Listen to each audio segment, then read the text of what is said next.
Good evening. This is Akashvani. I'm Abhineet Shukla with the World News.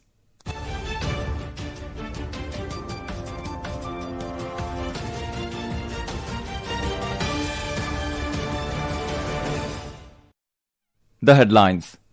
Iran says it is not engaged in direct talks with US currently and exchanging messages only through intermediaries.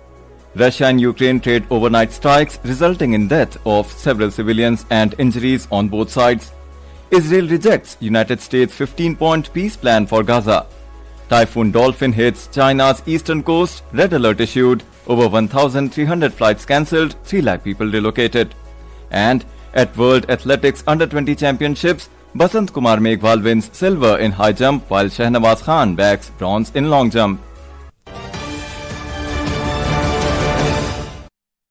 And now the news in detail.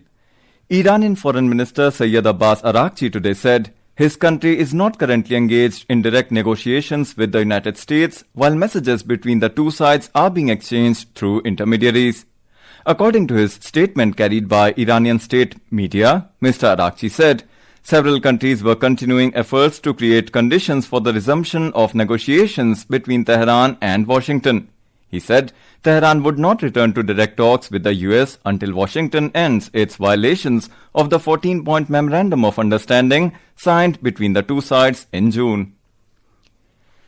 Iran-backed armed group Houthi in Yemen attacked a crucial port on the Red Sea, killing 7 people, including 4 troops, while 15 civilians were also injured. Meanwhile, Houthi also claimed responsibility for a drone attack on an Aramco refinery in Saudi Arabia's Jazan. Houthi spokesperson Yahya Sari said the group targeted the oil facility in Saudi Arabia in response to alleged violations of Yemeni airspace over the provinces of Hajjah and Sada by Kingdom's drones.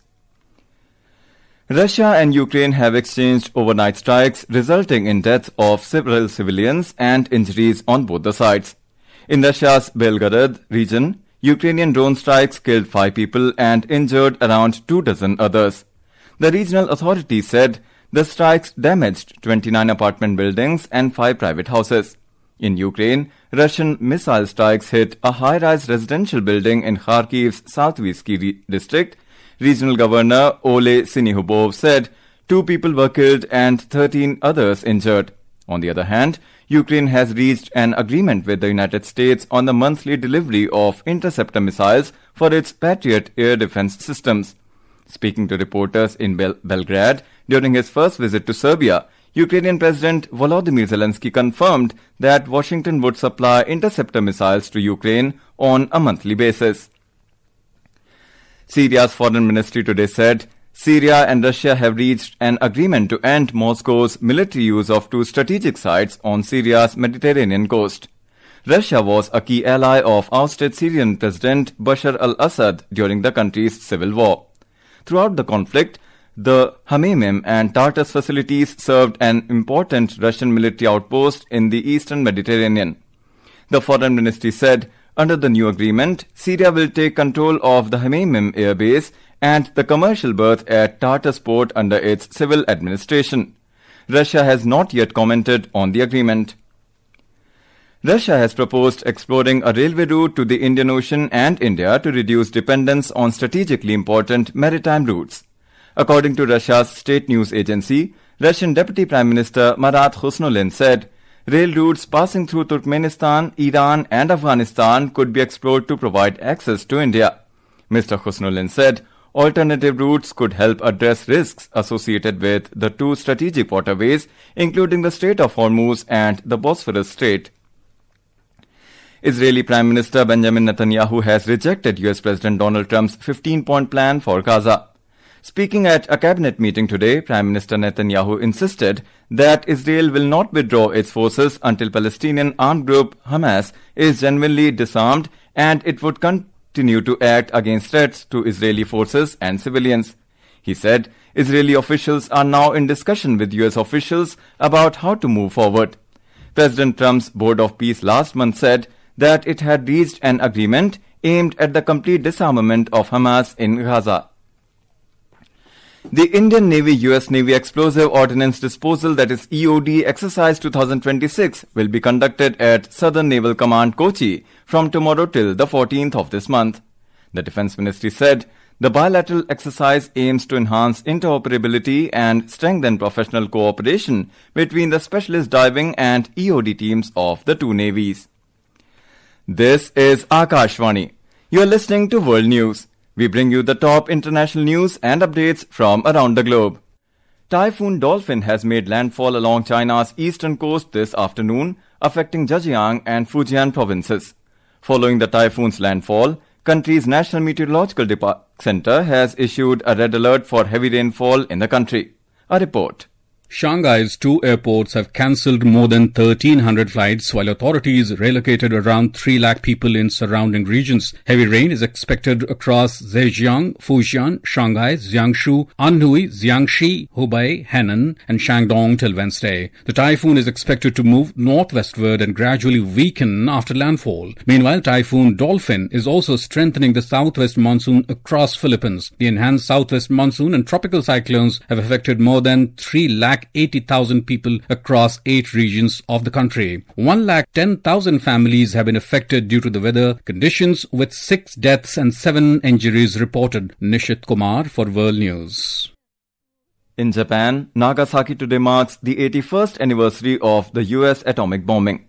On the occasion, Prime Minister Sanae Takaichi reiterated her policy of taking a realistic and pragmatic approach toward achieving a world without nuclear weapons. On the 9th of August 1945, United States had dropped on Nagasaki a plutonium device called Fat Man, killing an estimated 74,000 people by the end of the year. India's Basant Kumar Meghwal clinched a silver in high jump, while Shahnawaz Khan bagged a bronze medal in the long jump at World Athletics Under-20 Championships in United States today. In men's high jump, 19-year-old Meghwal cleared his personal best of 2.21 meters to secure silver medal. He became the first Indian to win a medal in the high jump at the World Under-20 Championships. In the men's long jump, Shahnawaz clinched bronze with a best effort of 7.84 meter. 18-year-old produced his best jump in his third attempt. With this result, India's medal tally rises to 3 at the ongoing tournament. Earlier, in javelin throw, Ashish Yadav won a silver and became the only second Indian after Neeraj Chopra to win at the World Athletics Under-20 Championships. Indian weightlifter Maharajan Arumugal Pandian clinched the silver medal in the men's 65 kg category at the Asian Junior Weightlifting Championships in Tashkent, Uzbekistan today. Maharajan produced a new personal best total of 285 kilograms, lifting 128 kilograms in the snatch and 157 kilograms in the clean and jerk to secure silver. Vietnam's Hoang Thach claimed the gold medal with a total lift of 291 kilograms, finishing 6 kilograms ahead of Maharajan. Prime Minister Narendra Modi today met the medal winners of the Commonwealth Games 2026 at his residence in New Delhi. Sharing a video message, Mr. Modi said that those who participate in sports will prosper and urged the citizens to always cheer for Bharat. India finished at the 4th spot on the medal table at the Games held in Glasgow, Scotland between 23rd of July and the 2nd of August. The International Day of the World's Indigenous Peoples is being observed today to recognize the rights, cultures, traditions and contributions of indigenous peoples worldwide. The day was established by the United Nations in 1994 to promote awareness of indigenous rights and protect their cultural and traditional knowledge systems. The theme this year is Honoring Indigenous Midwives, Safeguarding Life and Well-being, highlighting the important role of indigenous midwives in maternal care, childbirth and community health. And now before we close, here are the highlights of the bulletin.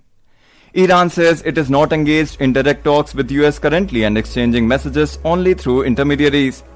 Russia and Ukraine trade overnight strikes, resulting in deaths of several civilians and injuries on both sides. Israel rejects United States' 15-point peace plan for Gaza. Typhoon Dolphin hits China's eastern coast. Red alert issued. Over 1,300 flights cancelled. 3 lakh people relocated. And at World Athletics Under-20 Championships, Basant Kumar Meghwal wins silver in high jump, while Shahnawaz Khan bags bronze in long jump. And with that, we conclude tonight's World News Bulletin. For more updates, stay tuned to Akashvani. Good night.